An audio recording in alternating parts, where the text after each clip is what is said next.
Sometimes members of the community can accuse SIU of forgetting something, whether it's storylines or he includes plot holes or whatever the case may be, and sometimes characters as well. Maybe there's a character that we thought was going to be super important, but then eventually we didn't get to see much of them, or there were people that were introduced and we wanted to see more of them, whether or not they were intended to be important, and maybe SIU forgot about them. So I'm going to address some of these claims. Some of the things on this list are just characters that I see people talk about and say, where is this character? SIU's forgotten about them, when it's clearly not the case, but I still want to address them. But others on this list, a couple of them, I genuinely want to know, like, what was SIU thinking when he stopped writing these characters? So let's get into it. If you like Tower of God, what am I doing? Let's start with a simple one, but one that I do see quite a bit, and one that I sometimes, spread around myself, and that is Chanwa, Nere, and the rest of the Season 1 characters that were sort of just never mentioned again. Now, go back into your brains when you were reading Season 1 or when you watched Season 1 of the anime. Although Season 1 of the anime, it's different. There were characters that were kept around that made it all the way through every single test, and then that's it. Suddenly, they were never seen again. Some of these characters were seemingly kind of important. Chanwa had an ignition weapon sword called Narmada that Endorsi stole from him and fought Quant with during the hide-and-seek test. And later on, during the Hell Train arc of Tower of God, we meet his relative Danwa, who also has one of these swords. We eventually get this whole backstory where this demon that attacked their village one time was sealed into 7 swords. And Chanwa has one of these swords, and yet he's never seen again, despite the fact that he vows to protect Rachel as they go up the tower because that's what a knight should do. It's a little weird, and Nere also was given Manbarandina, which is Kun's suitcase. You think that maybe she'd stick around because of that. She was also a decently skilled anima. And even if they don't stick around, maybe they failed, maybe they were killed, you'd think that someone would say something, like, hey, what happened to these companions, And no one just mentions them. It's like they never existed. Not to mention like Levin or Blorogue. Now, here's the thing too, the anime cut Levin. Well, okay, the anime didn't cut Levin. I shouldn't say that. They made Levin fail way earlier. They basically swapped out another character who Leiroro kicks out of the tests. They make Levin that character in the anime. But in the webtoon, Levin makes it all the way to the end. Same goes for Chanwa. Chanwa fails during the hide-and-seek test in the anime, and Dorsey knocks him out and that's it. But in the webtoon, he continues making it, In the anime, Concho replaces him. Like, okay. So I don't know, it'd be kind of cool if we did see them again just because they are associated with a few plot lines that are still being continued now, like Kun invading his father's treasure house, the 7 swords, so we'll see. But I don't think SIU forgot about them. I just think maybe he wasn't as interested in them. He kept around like Amigo Chars, which is like random, and he's still around, so I don't know, who knows? Okay, now here's an interesting one, Chang and Quattro. Now, we all know what happened to Chang. I'm not necessarily saying SIU forgot about Chang. Chang and Quattro sometimes show up here and there. They help out our heroes. They sometimes are against our heroes. And then, of course, in the recent Season 3 stuff, Chang died. And I still, to this day, think it's like one of the biggest mistakes of Tower of God. It's not a big deal. I just think that SIU handled his character extremely poorly because he was set up as someone very mysterious, blah, blah, blah. We found out he's half canine, which is pretty cool, but Yuri said he's hiding his power.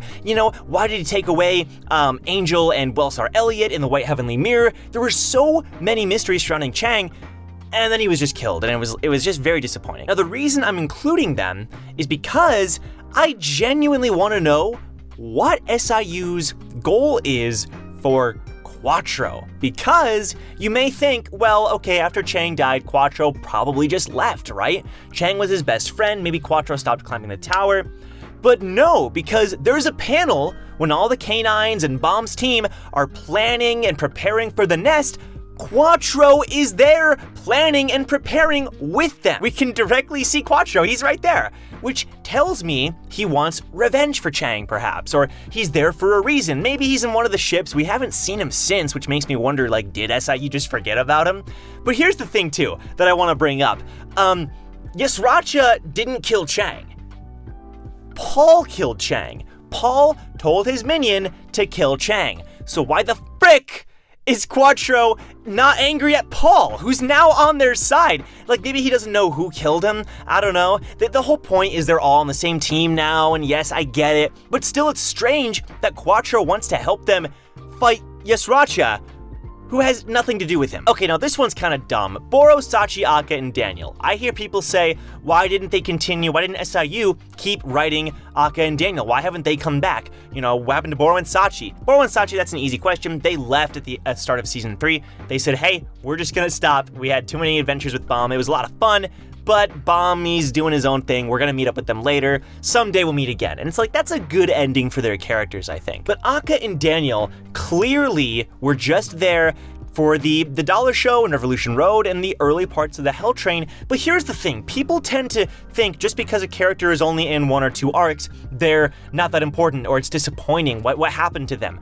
But a character doesn't have to stick around to be impactful. Like Daniel and Akka they were the heart and soul of that arc in my opinion. They had some of the best lines, the best dialogue, the best flashbacks, the best relationships, and I feel like that's a perfect ending for their characters. Like I feel like if they did stick around, it might even kind of ruin it, you know?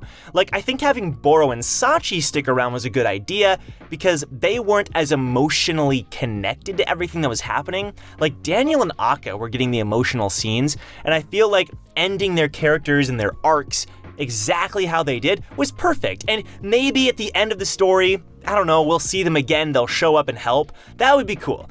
But I don't think it's necessary. Like the whole point was they were injured, you know, they've decided to stay behind, and they knew it. They said goodbye to Bomb. It's like that's the point of their characters. They don't have to be sticking around to be amazing characters. All right, now let's get some easy ones out of the way. These are just characters that I see mentioned and I'm just like why? You know, I don't know. We know exactly where these characters are, and yet people tend to think, well, SIU must have forgotten about them because we haven't seen them in a while. So first of all, Yuri. Okay, look, Yuri specifically got captured at the end of season 2 willingly, and she's gonna go meet with her great-grandmother. That was what was implied, something like that. And that's where she is. She said goodbye to Evan. She told Evan to go help the regulars, and that's the point. She's gone. You know, we'll see her again. I think people got too used to Yuri being like a main character and being around all the time, which was a lot of fun. But that's not what her character was originally. You know, originally we rarely saw Yuri. Seeing Yuri was a treat in the past, you know, and eventually she stuck around for a long time. But I feel like now that we're going back to that rarely seeing Yuri sort of side of Tower of God, people are like freaking out. Same with like Rachel. People are like, where's Rachel? Why haven't we seen Rachel? It's like, it's okay, calm down. You know, we're in an arc that doesn't involve them. We'll see them again sometime, don't worry. This one's weird to me because, look, I'm the biggest Iwa fan in the world, but we all know what happened to Iwa. People are saying, you know, why is Iwa not with the group, blah, blah, blah. Well, if you forgot, she was poisoned by Yule and Kel, and the whole reason that the snake guy, Yule, is working with Bomb is because they have those hostages, so Bomb has to work with him, etc., etc. I love Iwa, okay? I want Iwa to show up again more than anybody, okay? I can guarantee that.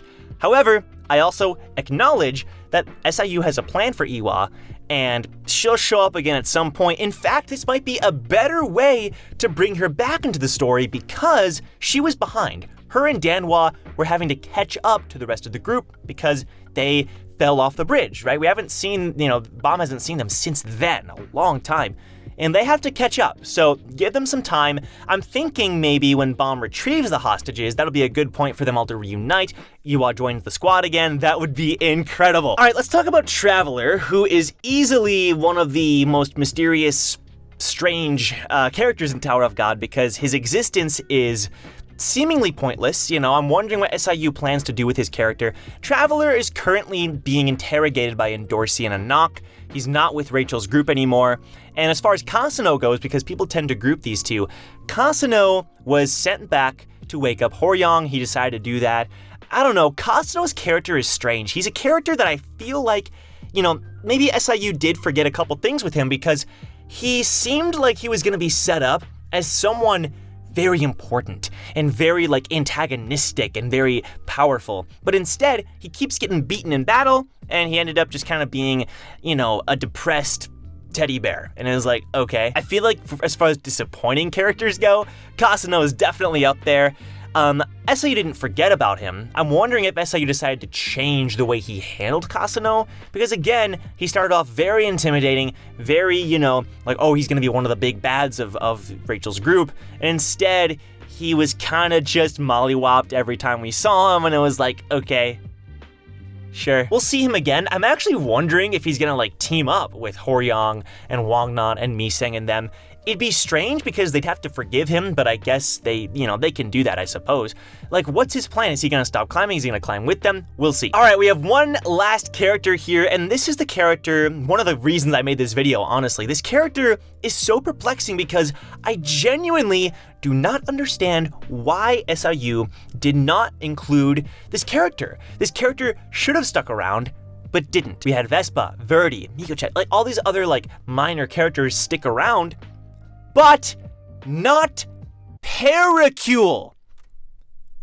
What the frick happened to Pericule? Now, I understand that Pericule's a joke character. I understand that he's not necessarily vital to the story. I understand that. However, he is a major member of the group. For years, it was just Rack and Pericule climbing the tower. Pericule was there for the workshop battle. He's the entire reason that all the team leaders had to get together and change the rules of the workshop battle because he screwed everything up.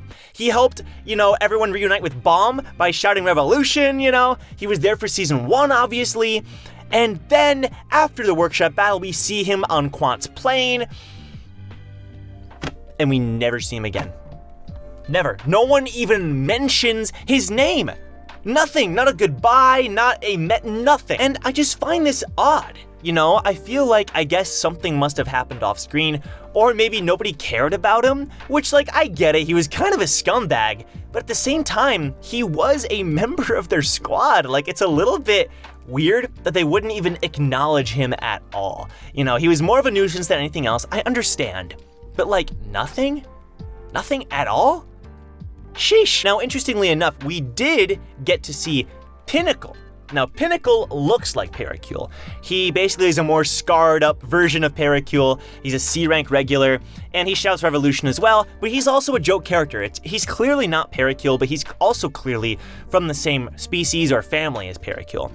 But that's it. Like, it's like SIU, this is why I think SIU didn't forget about Pericule, but like, then what happened to him?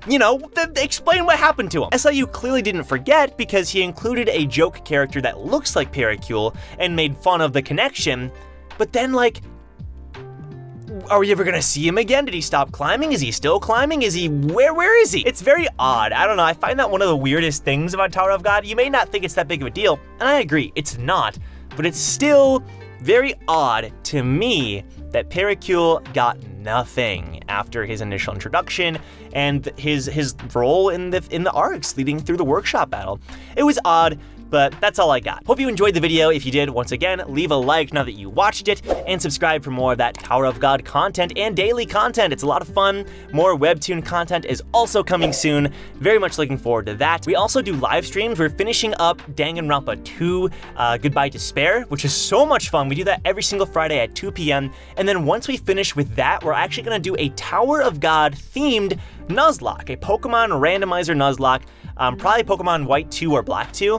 And it's gonna be a lot of fun. We're gonna name all the characters after Tower of God characters. We actually did one previously. This is gonna be like a sequel to that, and it's gonna be a blast. So anyway, we do live streams every Friday at 2 p.m. Eastern, and also God of High School reactions every Tuesday at 2 p.m. Eastern time. So if you wanna stick around, watch those, and prepare for those live streams, and join in on the fun, definitely do so. It's gonna be a blast. Thank you to each and every one of my patrons, especially the 5 Kings of the Tower, Big Juice, Fladan, Syed Masood, TechCrazy80, and Wardast. Thank you guys so much. I could not do this without you. And with that, I'll see you guys in my next Tower of God discussion video.